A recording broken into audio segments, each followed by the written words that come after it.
Caroline, how's the president's call with Putin? Sure.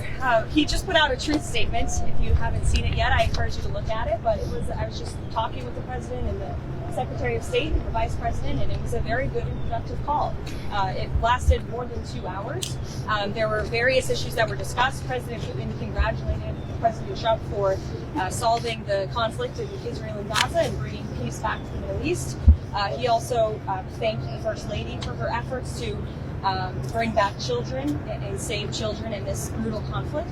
And the president feels like great progress was made on this call. They also agreed to have a high-level senior staff meeting convene as early as next week, which will then be followed by a meeting very likely between President Trump and President Putin as well. They talked about Budapest as being a location for that. So as you all know, President Zelensky is coming to the White House tomorrow, so these discussions will continue. And frankly, I think the president deserves great credit. He literally just got off of a trip to the Middle East where historic peace and accomplishments, seeing the hostages return out of Gaza.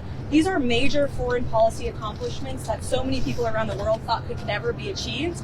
And so I think the president deserves a great deal of credit for doing that, coming home, dealing with so many domestic issues, and then again, hopping on yet another call with President Putin and hosting President Zelensky again at the White House tomorrow to try to move the ball forward in peace and end this conflict in Russia. Caroline. Thank you. After their meeting in Alaska, the president was optimistic that he could get Zelensky and Putin together in a room. Does he still believe that he can get the two leaders together sometime soon?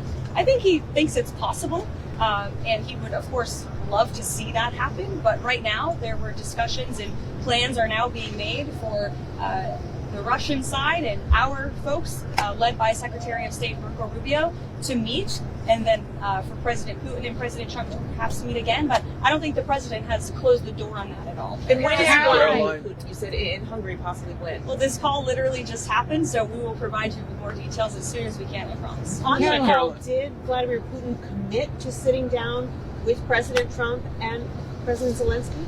He committed to sitting down with President Trump, as President Trump's truth post put out for you. And what did he say what it would take for him to be willing to sit down with Zelensky finally as well?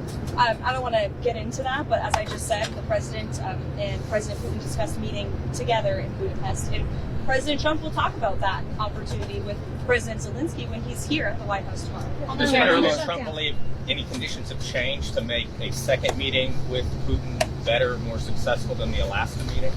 I think the president is always willing to take a chance at diplomacy, and this war, he has always said, is going to have to end at the negotiating table, and so he never gives up, and he's willing to pursue it, and that's what you're hearing from the president.